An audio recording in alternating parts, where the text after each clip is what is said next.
साथियों नमस्कार, कैसे हैं आप सब लोग। आज एक महत्वपूर्ण टॉपिक पर मैं डिस्कस करूंगा, frog theory to save marriages. साथियों मैं डायरेक्टली जो है टॉपिक पर आता हूं ताकि आपको स्थितियां क्लियर होंगी बहुत इजीली। साथियों बेसिकली एक दंतुल मेंढक था।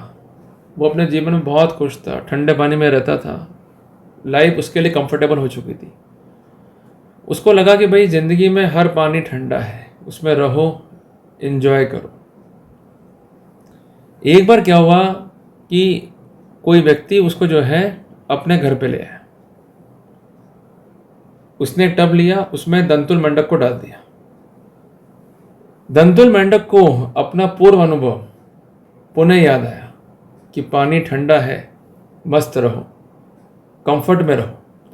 उसको इस बात का अंदेशा नहीं था कि पानी को गर्म भी किया जा सकता है, पानी बॉयल भी हो सकता है।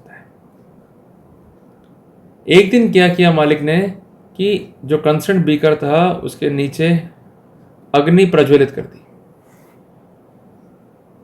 अगर सामान्य प्रज्ञा का कोई मनुष्य होता तो अपने को बचाने के लिए वो प्रयास करता। दंतुल मेंढक को लगा कि पानी ठंडा है, ये गर्म तो कभी हो ही नहीं पाएगा। वो बैठा रहा, एंजॉय करता रहा, जैसा कि आप देख भी रहे पिक्चर में। धीरे धीरे पानी गर्म होता गया, पर बदलाव से दंतुल मेंढक अनभिज्ञ था। पानी और गर्म हुआ, अंधोगतवा बॉयल होना शुरू हुआ। तब इस दंतुल मेंढक को होश आया, अरे भाई मर गए, खत्म हो गए, अब तो बाहर नहीं निकल पाएंगे, मरना ही अंतिम विकल्प है। साथियों ऐसी ही व्यवस्था हमारी मैट्रिमोनियल लाइफ में भी हो जाती है। जब हमारे साथ मैट्रिमोनियल फ्रॉड होता है और हम सही स्थिति को पकड़ ही नहीं पाते। जो बदलाव हमारे जीवन में हो रहे होते हैं, हमको लगता है कि सामान्य बदलाव है, क्योंकि हम दंतुल मेंढक की तरह कंफर्ट जोन में रहने के आदी हो गए। जब बदलाव बहुत पैनिक हो जाते हैं तब हमें होश आती है, तब बहुत देर हो जाती है। मैं ये एग्जाम्पल आपको इसलिए देना चाहता हूँ कि हम सब आज भी अनअवेयर हैं to have the proper planning before marriage. हम सब प्री वेडिंग को प्लान कर रहे हैं, हनीमून को प्लान कर रहे हैं, बच्चों को प्लान कर रहे हैं, पर क्या हम बिफोर मैरिज अपने फाइनेंस को प्लान कर रहे हैं या नहीं? ये बहुत महत्वपूर्ण बात है।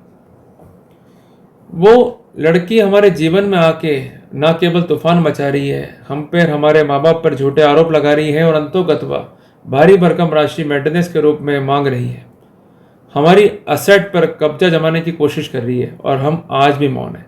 हमको लगता है कि अगर व्यू लिबरल रहेगा तो परिवार निभ जाएगा, पर अगर बदलाव जो भी हो रहे हैं उसको आपने ऑब्जर्व नहीं करा तो आप में और उस दंतुल मेंढक में कोई भी फर्क नहीं रहेगा। जैसे वो भी मारा गया, आप भी जो है मारे जाओगे। शादी से पहले लाइफ कंफर्टेबल है, पर शादी हो गई तो ये मान के चलना कि आप एक बीकर में, उसमें पानी है, शुरुआत में सब कुछ ठीक है, नीचे आग लगी हुई है, आग जल रही है, धुआं उठ रहा है और धुआं उठ रहा है, पानी धीरे धीरे गर्म हो रहा है, बदलाव हो रहा है, और अल्टीमेटली वो स्थिति भी आ जाएगी जब पानी उबलेगा और आप मारे जाओगे।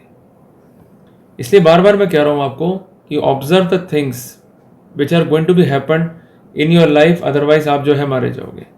मैं आज आपके साथ एक बेसिक प्रिंसिपल जो है डिस्कस करूँगा। मैं कुछ मिनट जो है आपके लूँगा to make this concept very much clear to you. हमें बात करना है ऑपरेशनल रिसर्च पे। बहुत इंपॉर्टेंट टॉपिक है और उसका एक बेसिक कॉन्सेप्ट है एनर्जी फ्लो। साथियों जब पति और पत्नी का रिश्ता कायम होता है तो बेसिकली एक एनर्जी फ्लो है, और उस एनर्जी फ्लो में जो चेंजेस आपके लाइफ में हो रहे हैं, जो बदलाव हो रहे हैं, उसको आपको जानना होगा। अगर नहीं जानोगे तो आपको बर्बाद होने से कोई भी नहीं बचा पाएगा। फिर क्या होगा? ज़िंदगी में उपद्रव ही उपद्रव। आप जाओगे अपने एडवोकेट्स के पास में, केसेस कर भी दोगे तो क्या शांति मिल जाएगी? क्या आपको लगता है कि हम बच जाएंगे? उत्तर है नहीं। आपको खुद से बदलाव करना होगा, अपने जीवन की एनर्जी फ्लो की दिशा को नियंत्रित रखना होगा, अदरवाइज मारे जाओगे। साथियों मैंने कई बार ये देखा है कि शादी जब हो जाती है हमारी, तो हम अनावश्यक रूप से जो लड़की के पीयर वाले हैं उनको अलाउ करते हैं to interfere in our house, जो बहुत गलत चीज़ है। आप इंटरफेरेंस को अलाउ करेंगे शुरुआत में हो तो जाएगा, पर धीरे धीरे ये आपकी लाइफ में नेगेटिव बदलाव जो है शुरू करेगा। उदाहरण के लिए, आप अपने माता पिता से अलग हो जाओ, आप अपने घर से अलग हो जाओ, लड़की के नाम पे सिक्योरिटीज़ कर दो, तमाम ऐसी बातें कही जाएंगी आपको जो आपके कंफर्टेबल जोन को ख़त्म कर देंगी। आपको क्या लग रहा है कि ये लोग तो बड़े अच्छे हैं, पर ये लोग अच्छे संभवतः हो सकते हैं, पर जब ये काम करते हैं आपके सुखद जीवन में अग्नि लगाने का, तो आपकी हालत भी दंतुल मेंढक की तरह हो जाती है। सब कुछ आपको लगता है ठीक चल रहा है भाई, ठीक चल रहा है, ये लोग आ रहे हैं, सहायता कर रहे हैं। ये उस लकड़ी के समान है जो उस बर्तन के नीचे लगे होते हैं, ये आग लगा रहे होते हैं, आपको होश नहीं होती है, जब पानी उबल जाता है तो बहुत देर हो जाती है, वैवाहिक जीवन हमारा खराब हो जाता है। तो क्यों अपने वैवाहिक जीवन को हम खराब करें? हम आग लगने ही क्यों दें हमारे वैवाहिक जीवन में? जब आग नीचे लगती है तो धुआं बहुत उठता है और अल्टीमेटली उसका परिणाम मासूम लोगों को जो है उठाना पड़ता है। क्लियर बात है? इसलिए अपने जीवन में नीचे की ओर कभी भी आग ना लगने दें, लग जाएगी तो आप मारे जाओगे। क्लियर हो गया? मैं आपको एक बात और भी कहना चाहता हूँ to make the topic more effective for you, कि आप अपनी पत्नी में हो रहे एनर्जी फ्लो बदलाव को भी देखो। अगर वो आपके साथ संबंध नहीं बनाती है और कोई विशेष कारण नहीं है, तो ऐसे सिनेरियो में वो कहीं और जो है लगी हुई है, उसका ऑपरेशन साइंस जो है वो चेंज होते जा रहा है। ऑब्जर्व करना पड़ेगा, नहीं करोगे मारे जाओगे दंतुल मेंढक की तरह। आपकी सास ससुर या अन्य जो ससुराल वाले हैं या आपकी वाइफ के पीयर वाले हैं, उनका क्या इंटरफेरेंस है, उसको भी ऑब्जर्व करना है। नंबर 3, कहीं ये तो नहीं कि आपकी साइड से भी कुछ ऐसे लोग हैं जो आपकी वाइफ को भड़का रहे हैं, जैसे पड़ोस की आंटियाँ, समाज की आंटियाँ, एक्सेट्रा एक्सेट्रा। अगर वो आपके घर में आग लगा रही हैं और आप चुप हैं और आप रेसिस्ट नहीं कर रहे हैं, तो आप जो है मारे जाएंगे इस दंतुल मेंढक की तरह। तो इसलिए बार बार मैं कह रहा हूँ कि you have to observe each and everything. जहाँ भी एनर्जी फ्लो का चेंजेस दिखेगा तो definitely you will get changes in sense of association. कुछ चीज़ें जो हैं आपको लगेंगी बिल्कुल अटपटी सी, ये वही टाइम है जगने का। अगर अब भी नहीं जगे तो एक नुकसान जो है आप फेस करने को जो है तैयार हो जाओ। क्लियर बात ये?